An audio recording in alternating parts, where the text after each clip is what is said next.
I think Foxtrot was, we were gaining confidence. Live was going very well at that point, even though, financially things weren't good, but there was a great rapport building, and it was beginning to sort of move around other countries, and so I think we were confident in a way that we hadn't been before, and so that gave us the, if you like, mental platform on which to build something like Supper's Ready, which is still one of the things that I like best looking backwards. I think going to Foxtrot was, well, we were pretty confident in what we'd written and everything. I think we had trouble with engineers and producers on this. I think Charisma were very keen for us to use this guy, Bob Potter, who'd worked with Lindisfarne. And because they wanted us to sound, I don't know what they wanted really, but they wanted the voice louder, I think was what they wanted more than anything else. And they thought a real producer coming in might be something, the sort of thing we had. So we went into the studio with this guy, Bob Potter, and I played, we started recording stuff, and I played the opening to Watch for the Skies. He said, I don't like that. I don't think we should use that. So I thought, oh God, here we go, And so in the end, I said, well, no way. And we tried a couple of other things, and he was okay as an engineer and everything. It was fine. It was good engineer, actually, nothing wrong with that. But the fact he didn't like what we were doing meant that we couldn't work with him. So we got rid of him and ended up working with just the engineer. And in fact, we changed engineers in the middle of the song because the engineer we were working with, we weren't too sure about him either. We recorded the first half of Supper's Ready with this other engineer. And then we got this other guy, John Burns, came in as the next engineer, and we finished off the song with him and did the rest of the album with him. Well, I was fairly shattered at that time, and we'd done a lot of touring, and I think every now and again I would threaten to leave, and so would Phil. And luckily, on day one of recording of Foxtrot, Mike and Tony sat me down and said, "We don't want you to leave, Steve. We really like your guitar playing." Now, strange as it seems, I hadn't really understood that at that point. I didn't, because, it was, I think there was a stiff upper lip thing in the band. We didn't sort of compliment each other very much. So I felt very insecure as one of the new boys, and I thought, it's better to leave before I get sacked. But, this was a revelation to me. I think there was lots of great stuff on Foxtrot, so I'm pleased they asked me to stay. From the way we worked, I guess, was, we were playing all the time, and we would when we weren't playing, we would rehearse, and write, and we'd try to get blocks of writing time, but I can't remember whether we managed to do much more than a week in Woolwich and a week in even a Billings, or a week in, some of it was done in Chessington. So we had a friend who had a friend who had a house. So we moved in there to do a bit of it, I think. I know certainly Selling England was done there, but we did it all over the place. And we had moved on from Nursery Crime. We were playing lots of gigs. We were very, very good live by this point. Obviously, Steve had come on for the Nursery Crime, but we were very much a band, a better band. On the whole, this album is one that, is probably my favourite of the, as a totality of the early albums, I think. I just think it's got sort of, we really came of age of this album, I think, and it got to number 12 on the charts, which was a staggering thing for us. So we were quite excited by that. In my mind, this is a much stronger album than Nursery Crime, than the first one. I think it's, obviously Supper's Ready is a huge piece, which we'll get onto. I think it was one of our best moments, but I think generally it opens with that Watches the Sky sound, which I remember hearing Tony playing those chords sometimes on an Italian tour, one of these big sort of palace sports with echoes booming around. It sounded fantastic. The band's getting some darkness, I think, more so into the music. I look back on Watches the Sky. It's got a fantastic intro. The rhythm's great. I think the words are a bit suspect. They're kind of okay. Tony and I wrote them. But looking back, it's a little too busy. But I think that rhythm, bum-ba-da-bum-bum-bum-bum, was a nice sort of great groove under those chords. Sadly now your thoughts turn to the stars. Where you've gone, you know you never can go. Watcher of the Skies was a very important track to us, and although I think Tony was the sort of lead writer on that, with particularly the mellotron chords, and I did some work I think on the verses and chorus, but the vibe was sci-fi meets prog, I think. Seems funny to say it now, but I was still going to see Yes every Wednesday at the Marquee, and still trying to bring a little bit of that musicianship into the band, that they kind of tricky arrangements that they used to have, and I used to. So it's a shame we can't do stuff like that. So I think Watch of the Skies ended up. Certainly the intro is all Tony, of course, but that's that was kind of probably came from somewhere near my drum end. I remember writing it with Tony Banks sitting on a roof initially. Outside a hotel bedroom window, there was a sort of tile roof, second there and looking at it, and there was no one around, sort of thing, sort of lunar landscape. It's not good to criticise things, which I often do, because these are period pieces, and as the years go by, I think I've learnt to, you can't just use the words you want to say, they've got to sing well. And these are interesting words, but they didn't sing very well. Watcher of the Sky, Watcher all. It's a stiff lyric.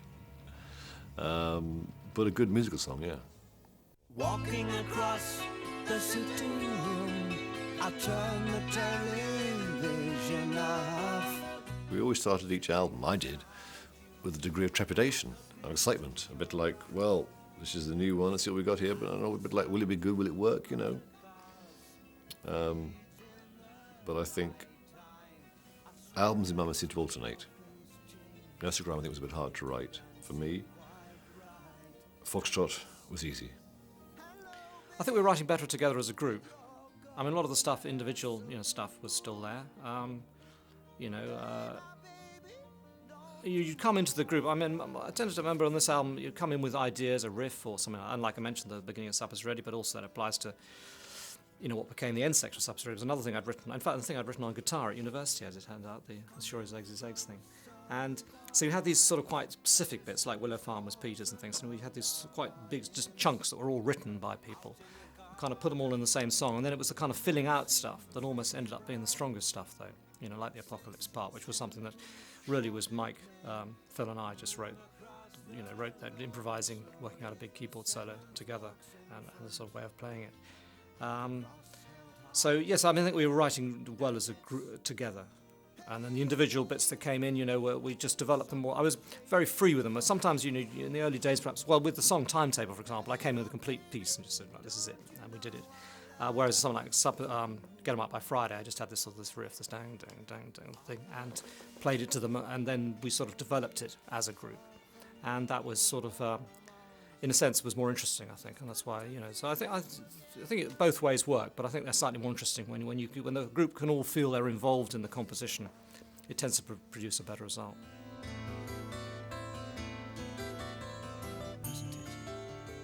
I think Supper's Ready was, again, one of these journey songs where we really tried to take people along this dream journey. And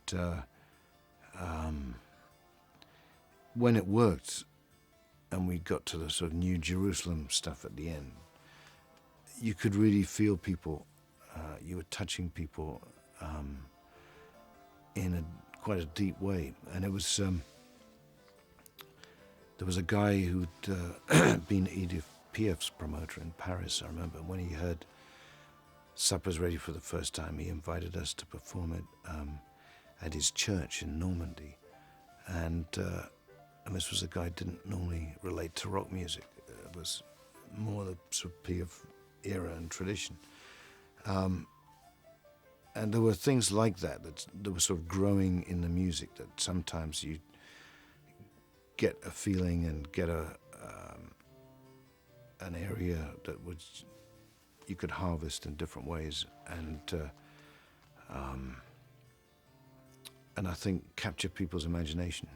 We weren't quite sure what we'd written really until we heard it back, because we'd sort of had this long thing. We decided we were really going to go for the long one this time because we'd done Musical Box and Stagnation. You know, I thought, well, let's just go for one whole side of an album, 26 minutes, and see what we can do. And we got these ideas. And we actually sort of put bits and pieces in the thing. I mean, this song had started off just like Stagnation really, in a way. I had this guitar piece I'd written, which we sort of I thought was a really strong opening part, which was kind of the first 2 or 3 minutes of the song was based on this part, and we started doing a thing on it and got the sort of melody and everything. It was sounding really good, and we're carrying on, and it was developing, between little tinkly bits after that and all the rest of it, and a few vocal bits, and I thought that if we do this, could just be ending up sounding exactly like Musical Box. We're not careful, So I said, well, let's just stop the song. We had a really romantic bit. I said, let's just stop the song now and go straight into this other piece we have, which is Willow Farm, which is the thing that Peter had written.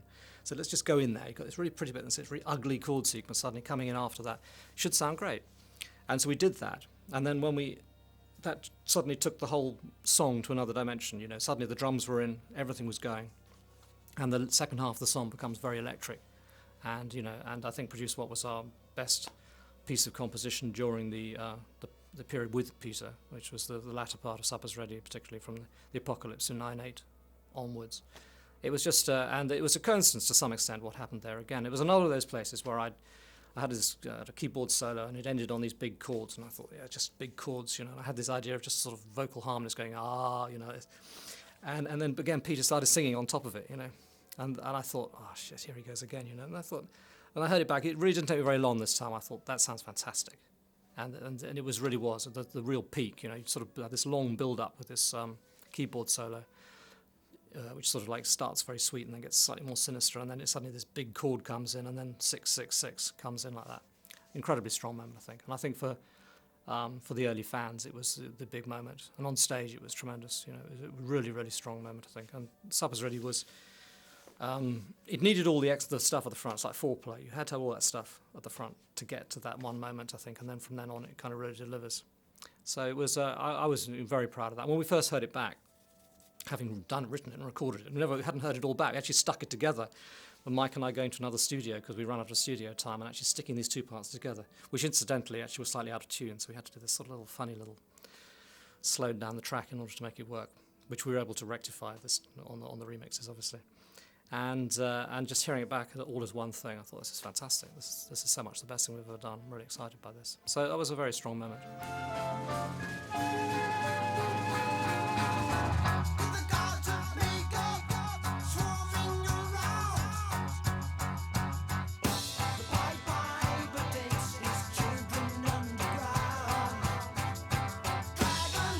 Funny because it's not kind of quoted as much as it used to be. I mean, back in the 70s, I remember they used to have these sort of polls. I remember on it was Nicky Horn's show on Capital Radio, and the number one sort of rock track of all time was Stairway to Heaven, inevitably, I suppose.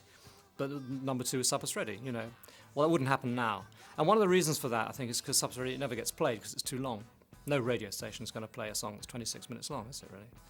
So and that applies even in England. So it's kind of it's not really known about much by people apart from people who know the group and like the group, and who bought the album, I suppose, and the live shows that we did with it. So it's a little bit forgotten, but I think it was a very strong moment. We were always tempted to try and do it on stage, but it is 26 minutes of a show, and that's an awful lot to give over to one piece from that period.